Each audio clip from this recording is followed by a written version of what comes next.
Hola, marineros. ¿Cómo les trata el mar? Espero que las aguas no los mareen tanto. Bueno, como asumo que sabrán por qué vamos a África, no daré rodeos con explicaciones. En cuanto a mí, se me asignó el encontrar al señor Kurtz, no sé quién será ese vato, pero espero que sea un tipo agradable. Mientras las mareas mecen nuestro navío, déjenme leerles un libro, se llama El corazón de las tinieblas, escrito por Joseph Conrad. Además, la idea de esto surgió, luego de ver, muchas veces un video de David Kzenko, vayan y vean sus vídeos porque son, miel para el paladar. Sin más preámbulo, comencemos. Aquí tienen, El corazón de las tinieblas.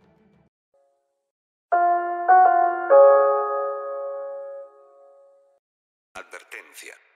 Esta obra contiene descripciones de sufrimiento humano, racismo y escenas que reflejan la explotación, la violencia y la deshumanización vividas en el África colonial. Aunque no hay violencia gráfica explícita, el relato transmite imágenes inquietantes y una atmósfera opresiva que puede resultar perturbadora. Cualquier inconveniente que tengas durante o después de este video, el único responsable serás tú mismo, porque has elegido verlo. Yo no me haré responsable. Has sido avisado. Capítulo 3. Morían lentamente, eso estaba claro. No eran enemigos, no eran criminales, no eran nada terrenal, solo sombras negras de enfermedad y agotamiento, que yacían confusamente en la tiniebla verdosa. Traídos de todos los lugares del interior, contratados legalmente, perdidos en aquel ambiente extraño, alimentados con una comida que no les resultaba familiar, enfermaban, se volvían inútiles, y entonces obtenían permiso para arrastrarse y descansar allí. Aquellas formas moribundas eran libres como el aire, tan tenues casi como él. Comencé a distinguir el brillo de los ojos bajo los árboles. Después, bajando la vista, vi una cara cerca de mis manos. Los huesos negros reposaban extendidos a lo largo, con un hombro apoyado en el árbol, y los párpados se levantaron lentamente, los ojos sumidos me miraron, enormes y vacuos, una especie de llama blanca y ciega en las profundidades de las órbitas. Aquel hombre era joven al parecer, casi un muchacho, aunque como sabéis con ellos es difícil calcular la edad. Lo único que se me ocurrió fue ofrecerle una de las galletas del vapor del buen sueco que llevaba en el bolsillo. Los dedos se cerraron lentamente sobre ella y la retuvieron. No hubo otro movimiento ni otra mirada. Llevaba un trozo de estambre blanco atado alrededor del cuello. ¿Por qué? ¿Dónde lo había podido obtener? ¿Era una insignia, un adorno, un amuleto, un acto propiciatorio? ¿Había alguna idea relacionada con él? Aquel trozo de hilo blanco llegado de más allá de los mares resultaba de lo más extraño en su cuello. Junto al mismo árbol estaban sentados otros dos haces de ángulos agudos con las piernas levantadas. Uno, la cabeza apoyada en las rodillas, sin fijar la vista en nada, miraba al vacío de un modo irresistible e intolerante. Su hermano fantasma reposaba la frente, como si estuviera vencido por una gran fatiga. Alrededor de ellos estaban desparramados los demás, en todas las posiciones posibles de un colapso, como una imagen de una matanza o una peste. Mientras yo permanecía paralizado por el terror, una de aquellas criaturas se elevó sobre sus manos y rodillas, y se dirigió hacia el río a beber. Bebió, tomando el agua con la mano, luego permaneció sentado bajo la luz del sol, cruzando las piernas, y después de un rato dejó caer la cabeza lanuda sobre el esternón. No quise perder más tiempo bajo aquella sombra y me apresuré a dirigirme al campamento. Cerca de los edificios encontré a un hombre vestido con una elegancia tan inesperada que en el primer momento llegué a creer que era una visión. Vi un cuello alto y almidonado, puños blancos, una ligera chaqueta de alpaca, pantalones impecables, una corbata clara y botas relucientes. No llevaba sombrero. Los cabellos estaban partidos, cepillados, aceitados, bajo un parasol a rayas verdes sostenido por una mano blanca. Era un individuo asombroso. Llevaba un portaplumas tras la oreja. Estreché la mano de aquel ser milagroso, y me enteré de que era el principal contable de la compañía, y de que toda la contabilidad se llevaba en ese campamento. Dijo que había salido un momento para tomar un poco de aire fresco. Aquella expresión sonó de un modo extraordinariamente raro, con todo lo que sugería de una sedentaria vida de oficina. No tendría que mencionar para nada ahora a aquel individuo, a no ser que fue a sus labios a los que oí pronunciar por vez primera el nombre de la persona tan indisolublemente ligada a mis recuerdos de aquella época. Además sentí respeto por aquel individuo. Sí, respeto por sus cuellos, sus amplios puños, su cabello cepillado.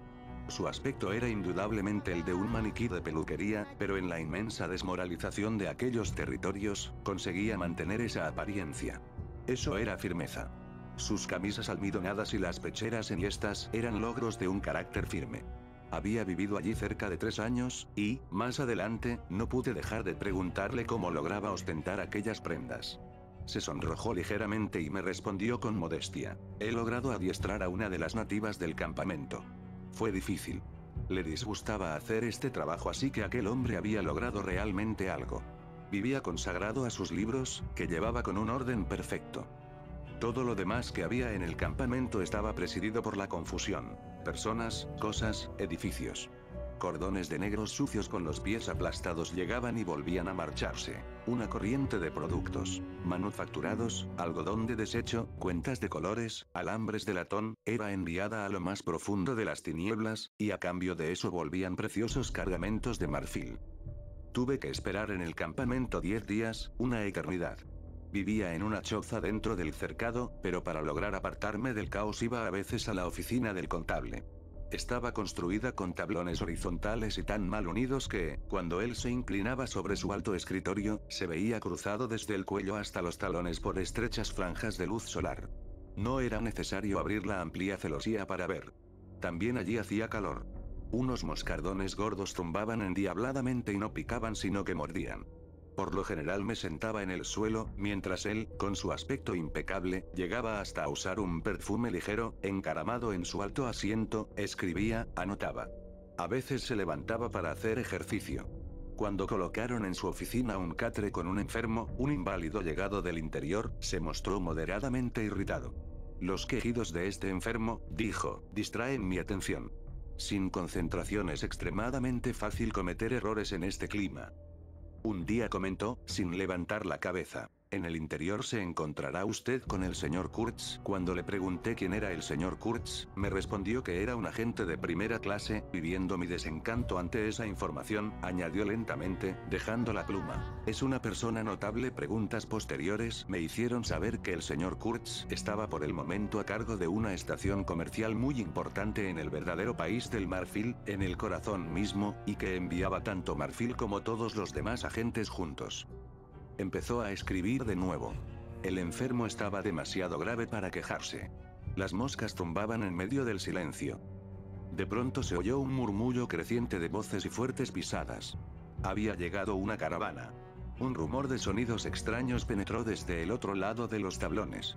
Todo el mundo hablaba a la vez, y en medio del alboroto se dejó oír la voz quejumbrosa del agente jefe renunciando a todo por 20ª vez en ese día. El contable se levantó lentamente. ¡Qué horroroso estrépito!, dijo. Cruzó la habitación con paso lento, para ver al hombre enfermo y volviéndose añadió: ¿ya no oye cómo? ¿Ha muerto?, le pregunté, sobresaltado. No, aún no, me respondió con calma. Luego, aludiendo con un movimiento de cabeza al tumulto que se oía en el patio del campamento, añadió: cuando se tienen que hacer las cuentas correctamente, uno llega a odiar a estos salvajes, a odiarlos mortalmente. Permaneció pensativo por un momento. Cuando vea al señor Kurtz, continuó, dígale de mi parte que todo está aquí, señaló al escritorio, registrado satisfactoriamente. No me gusta escribirle con los mensajeros que tenemos. Nunca se sabe quién va a recibir la carta en esa estación central. Me miró fijamente con ojos afectuosos. Oh, él llegará muy lejos, muy lejos. Pronto será alguien en la administración. Allá arriba, en el Consejo de Europa, ¿sabe usted quién que lo sea? Volvió a sumirse en su labor. Afuera el ruido había cesado, y, al salir, me detuve en la puerta. En medio del revoloteo de las moscas, el agente que volvía a casa estaba tendido ardiente e insensible. El otro, reclinado sobre sus libros, hacía perfectos registros de transacciones perfectamente correctas. Y 50 pies más abajo de la puerta podía ver las inmóviles fronteras del foso de la muerte. Al día siguiente abandoné por fin el campamento, con una caravana de 60 hombres, para recorrer un tramo de 200 millas. No es necesario que os cuente lo que fue aquello. Veredas, veredas por todas partes. Una amplia red de veredas que se extendía por el jardín vacío, a lo largo de amplias praderas, praderas quemadas, a través de la selva, subiendo y bajando profundos barrancos, subiendo y bajando colinas pedregosas asoladas por el calor. Y una soledad absoluta. Nadie. Ni siquiera una cabaña. La población había desaparecido mucho tiempo atrás. Bueno, y una multitud de negros misteriosos, armados con toda clase de armas temibles, emprendiera de pronto el camino de Rila Gravesend con cargadores a ambos lados soportando pesados fardos. Imagino que todas las granjas y casas de los alrededores pronto quedarían vacías. Solo que en aquellos lugares también las habitaciones habían desaparecido. De cualquier modo, pasé aún por algunas aldeas abandonadas. Hay algo patéticamente pueril en las ruinas cubiertas de maleza.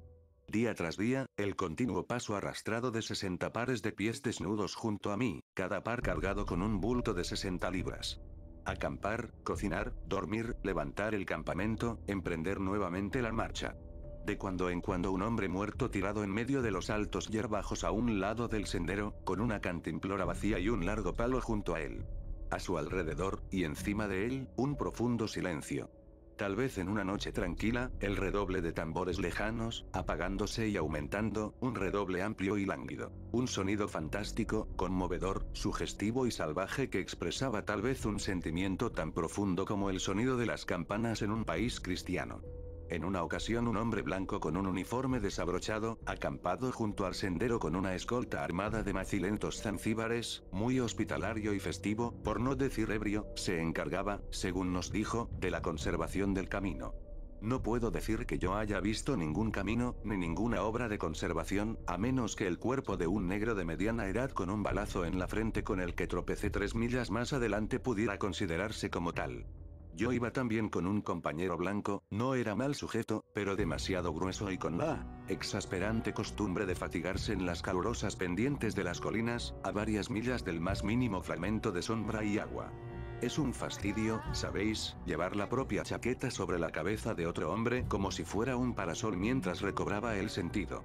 No pude contenerme y en una ocasión le pregunté por qué había ido a parar a aquellos lugares. Para hacer dinero, por supuesto. ¿Para qué otra cosa cree usted? Me dijo desdeñosamente. Después tuvo fiebre y hubo que llevarlo en una hamaca colgada de un palo. Como pesaba 120 kilos, tuve dificultades sin fin con los cargadores. Ellos protestaban, amenazaban con escapar, desaparecer por la noche con la carga era casi motín. Una noche lancé un discurso en inglés ayudándome de gestos, ninguno de los cuales pasó inadvertido por los 60 pares de ojos que tenía frente a mí, y a la mañana siguiente hice que la hamaca marchara delante de nosotros. Una hora más tarde todo el asunto fracasaba en medio de unos matorrales el hombre, la hamaca, quejidos, cobertores, un horror. El pesado palo le había desollado la nariz. Yo estaba dispuesto a matar a alguien, pero no había cerca de nosotros ni la sombra de un cargador. Me acordé de las palabras del viejo médico. A la ciencia le interesa observar los cambios mentales que se producen en los individuos en aquel sitio. Sentí que me comenzaba a convertir en algo científicamente interesante. Sin embargo, todo esto no tiene importancia. Al 15º día volví a ver nuevamente el gran río, y llegué con dificultad a la estación central. Estaba situada en un remanso, rodeada de maleza y de bosque, con una cerca de barro maloliente a un lado y a los otros 3 una valla absurda de juncos. Una brecha descuidada era la única entrada. Una primera ojeada al lugar bastaba para comprender que era el diablo el autor de aquel espectáculo. Algunos hombres blancos con palos largos en las manos surgieron desganadamente entre los edificios, se acercaron para echarme una ojeada y volvieron a desaparecer en alguna parte. Uno de ellos, un muchacho de bigote negro, robusto e impetuoso, me informó con gran volubilidad y muchas digresiones, cuando le dije quién era, que mi vapor se hallaba en el fondo del río. Me quedé estupefacto. ¿Qué? ¿Cómo? ¿Por qué? Oh. No había de qué preocuparse. El director en persona se encontraba allí. Todo estaba en orden. Se portaron espléndidamente. Espléndidamente. Debe usted ir a ver enseguida al director general. Lo está esperando, me dijo con cierta agitación. No comprendí de inmediato la verdadera significación de aquel naufragio. Me parece que la comprendo ahora, pero tampoco estoy seguro, al menos no del todo. Lo cierto es que cuando pienso en ello todo el asunto me parece demasiado estúpido, y sin embargo natural. De todos modos, bueno, en aquel momento se me presentaba como una maldición. El vapor había naufragado. Había partido hacía 2 días con súbita premura por remontar el río, con el director a bordo, confiando la nave a un piloto voluntario, y antes de que hubiera navegado 3 horas había encallado en unas rocas, y se había hundido junto a un banco de arena. Me pregunté qué tendría que hacer yo en ese lugar, ahora que el barco se había hundido. Para decirlo brevemente, mi misión consistió en rescatar el barco del río. Tuve que ponerme a la obra al día siguiente. Eso, y las reparaciones, cuando logré llevar todas las piezas a la estación, consumió varios meses. Mi primera entrevista con el director fue curiosa. No me invitó a sentarme, a pesar de que yo había caminado unas 20 millas aquella mañana. El rostro, los modales y la voz eran vulgares. Era de mediana estatura y complexión fuerte. Sus ojos, de un azul normal, resultaban quizá notablemente fríos, seguramente podía hacer caer sobre alguien una mirada tan cortante y pesada como un hacha. Pero incluso en aquellos instantes, el resto de su persona parecía desmentir tal intención. Por otra parte, la expresión de sus labios era indefinible, furtiva, como una sonrisa que no fuera una sonrisa. Recuerdo muy bien el gesto, pero no logro explicarlo. Era una sonrisa inconsciente, aunque después dijo algo que la intensificó por un instante. Asomaba al final de sus frases, como un sello aplicado a las palabras más anodinas para darles una significación especial, un sentido completamente inescrutable. Era un comerciante común empleado en aquellos lugares desde su juventud, eso es todo. Era obedecido, a pesar de que no inspiraba amor ni odio, ni siquiera respeto. Producía una sensación de inquietud. Eso era. Inquietud. No una desconfianza definida, solo inquietud, nada más. Y no podéis figuraros cuán efectiva puede ser tal facultad. Carecía de talento organizador, de iniciativa, hasta de sentido del orden. Eso era evidente por el deplorable estado que presentaba la estación. No tenía cultura, ni inteligencia. ¿Cómo había logrado ocupar tal puesto? Tal vez por la única razón de que nunca enfermaba. Había servido allí 3 períodos de 3 años. Una salud triunfante en medio de la derrota general de los organismos constituye por sí misma una especie de poder. Cuando iba a su país con licencia, se entregaba a un desenfreno en gran escala, pomposamente. Marinero en tierra, aunque con la diferencia de que lo era solo en lo exterior. Eso se podía deducir por la conversación general. No era capaz de crear nada, mantenía solo la rutina, eso era todo. Pero era genial. Era genial por aquella pequeña cosa que era imposible deducir en él. Nunca le descubrió a nadie ese secreto. Es posible que en su interior no hubiera nada. Esta sospecha lo hacía a uno reflexionar, porque en el exterior no había ningún signo. En una ocasión en que varias enfermedades tropicales habían reducido al lecho a casi todos los agentes de la estación, se le oyó decir: los hombres que vienen aquí deberían carecer de entrañas. Selló la frase con aquella sonrisa que lo caracterizaba, como si fuera la puerta que se abría a la oscuridad que él mantenía oculta. Uno creía ver algo, pero el sello estaba encima. Cuando en las comidas se hastió de las frecuentes querellas entre los blancos por la prioridad en los puestos, mandó hacer una inmensa mesa redonda para la que hubo que construir una casa especial. Era el comedor de la estación. El lugar donde él se sentaba era el primer puesto, los demás no tenían importancia. Uno sentía que aquella era su convicción inalterable. No era cortés ni descortés. Permanecía tranquilo. Permitía que su muchacho, un joven negro de la costa, sobrealimentado, tratara a los blancos, bajo sus propios ojos, con una insolencia provocativa. En cuanto me vio comenzó a hablar. Yo había estado demasiado tiempo en camino. Él no podía esperar. Había tenido que partir sin mí. Había que revisar las estaciones del interior. Habían sido tantas las dilaciones en los últimos tiempos que ya no sabía quién había muerto y quién seguía con vida, cómo andaban las cosas, etc. No prestó ninguna atención a mis explicaciones, y, mientras jugaba con una barra de lacre, repitió varias veces que la situación era muy grave, muy grave. Corrían rumores de que una estación importante tenía dificultades y de que su jefe, el señor Kurtz, se encontraba enfermo. Esperaba que no fuera verdad. El señor Kurtz era. Yo me sentía cansado e irritado. A la horca con el tal Kurtz. Pensaba. Lo interrumpí diciéndole que ya en la costa había oído hablar del señor Kurtz. Ah. De modo que se habla de él allá abajo. Murmuró. Luego continuó su discurso, asegurándome que el señor Kurtz era el mejor agente con que contaba, un hombre excepcional, de la mayor importancia para la compañía. Por consiguiente yo debía tratar de comprender su ansiedad. Se hallaba, según decía, muy intranquilo. Lo cierto era que se agitaba sobre la silla y exclamaba: «Ah, el señor Kurtz». En ese momento rompió la barra de lacre y pareció confundirse ante el accidente. Después quiso saber cuánto tiempo me llevaría rehacer el barco. Volví a interrumpirlo. Estaba hambriento, ¿sabéis? Y seguía de pie, por lo que comencé a sentirme como un salvaje. ¿Cómo puedo afirmar nada? Le dije. No he visto aún el barco. Seguramente se necesitarán varios meses. La conversación me parecía de lo más fútil. ¿Varios meses? Dijo. Bueno, pongamos 3 meses antes de que podamos salir. Habrá que hacerlo en ese tiempo. Salí de su cabaña, vivía solo en una cabaña de barro con una especie de terraza, murmurando para mis adentros la opinión que me había merecido. Era un idiota charlatán. Más tarde tuve que modificar esta opinión, cuando comprobé para mi asombro la extraordinaria exactitud con que había señalado el tiempo necesario para la obra. Me puse a trabajar al día siguiente, dando, por decirlo así, la espalda a la estación. Solo de ese modo me parecía que podía mantener el control sobre los hechos redentores de la vida.